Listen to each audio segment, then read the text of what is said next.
सरकार में भी ये लोग रह चुके हैं, उसके बाद भी ना कांग्रेस को समझ में आती है ना राजद को समझ में आती है। जब ये लोग एसआईआर का भी मुद्दा बनाएंगे तो उंगली किस पे उठाएंगे? सरकार पे। भैया सरकार ना 3 में ना 13 में, अगर वो सीसीटीवी नहीं चल रहे हैं तो उनसे ज्यादा चिंता हम लोग को भी है भाई, क्योंकि हम लोगों तो साफ दिल से काम करने वाले हम लोग हैं।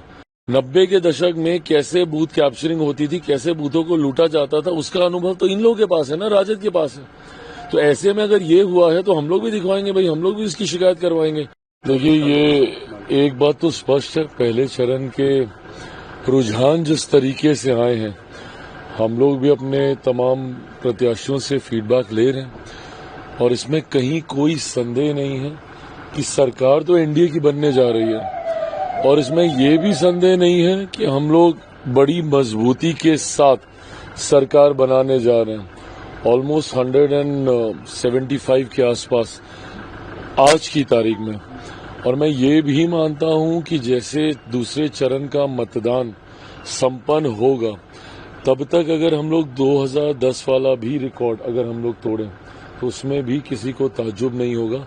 जिस तरीके से एक तरफा माहौल है और खास तौर पर प्रधानमंत्री जी का निरंतरता में बिहार आना, उनकी इतनी सभाएं जिस तरीके से हो रही हैं, ये डबल इंजन की सरकार का विश्वास, एक मजबूत विश्वास बिहार की जनता में गहराया है और इसका लाभ हम लोगों को परिणामों में भी देखने को मिलेगा। राहुल गांधी तो वोट चोरी का आरोप लगा रहे हैं, राहुल गांधी के साथ साथ कह रहे हैं कि वोट चोरी कर रहे हैं, लोग आते हैं कट्टा का बात करते हैं, बीजेपी के लीडर विकास का बात नहीं करते हैं। क्या करेंगे प्रभु, अब एक के बाद एक इतनी हार वो देख चुके हैं, तो उनको अनुभव है हारने का और इस अनुभव से वो ये मानते हैं कि पहले से ही बहाना तैयार करना जरूरी है।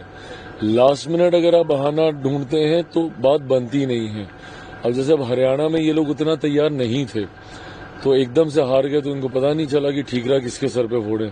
फिर इन्होंने शुरू किया कि अब भाई एसआईआर का मुद्दा उठाया जाए कि यहाँ पे वोटर लिस्ट में धांधली हो रही है।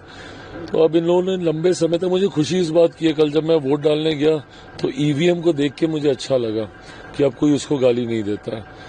तो जब हम वोट भी डाल रहे तो हम बोले कि चलो ठीक है, ये ठीक है। अभी अब नया मुद्दा अब आ गया है इसका, एसआईआर का। अभी 6-7 साल तक ये चलेगा, उसके बाद कोई और मुद्दा लेके आएंगे। अगर ये मुद्दा इतना ही जनता के बीच पकड़ वाला होता तो कहीं ना कहीं जब पहले चरण का मतदान हुआ तो उसमें ये बवाल हम लोग को देखने को मिलता। जिन लोगों के नाम कटे, ये उन लोगों के नाम कटे जिनके कटने जायज थे, इसीलिए ना किसी विपक्षी दलों ने कोई अधिकृत इसको लेकर इन्होंने कोई शिकायत दर्ज की। अरे इतना ही भाई इशू है तो एक बार चले जाइए ना न्यायालय, क्यों नहीं जाते हैं? आप इसको इतना बड़ा मुद्दा बोल रहे हैं और उसके बाद जहां से आपको न्याय मिलेगा वहां पे आप जाएंगे नहीं। मीडिया आप सबके सामने आके रोज ज्ञानबाजी ये दे देंगे, इनकी पूरी क्लास चलेगी 1.5-2 घंटे की, बट जहां से आपको न्याय मिलना वहां आप जाएंगे नहीं, तो दर्शा रहे ना कि मुद्दे में कोई ग्रेविटी नहीं है। तेजस्वी यादव का जन्मदिन है और इस मौके पर पोस्टर लगाया गया, पोस्टर में सीएम लिखा गया है कि तेजस्वी यादव भावी मुख्यमंत्री हैं। तेजस्वी यादव का कल जन्मदिन है। हाँ, तो भावी मुख्यमंत्री ही रहेंगे, भावी ही रहेगा। सवाल हाजीपुर से संबंधित है। एक आरजे जी ने ट्वीट किया है और ये बताया है कि किस तरह से वहाँ पे रात में सीसीटीवी को ऑफ कर दिया जा रहा है, ईवीएम आ रहे हैं, स्ट्रांग रूम का जा रहे हैं, वोट चोरी का सीधा सीधा आरोप लगा रहे हैं। चुनाव आयोग से शिकायत कीजिए, ऐसा है तो गलत है, ऐसा होना बिल्कुल नहीं चाहिए। बट ये बात एक इन लोगों की ना बात नहीं समझ में आती। इन लोगों को व्यवस्थाएं सरकार में भी ये लोग रह चुके हैं, उसके बाद भी ना कांग्रेस को समझ में आती है ना राजद को समझ में आती है। जब ये लोग एसआईआर का भी मुद्दा बनाएंगे तो उंगली किस पे उठाएंगे? सरकार पे। भैया सरकार ना 3 में ना 13 में, अगर वो सीसीटीवी नहीं चल रहे हैं तो उनसे ज्यादा चिंता हम लोग को भी है भाई, क्योंकि हम लोगों तो साफ दिल से काम करने वाले हम लोग हैं।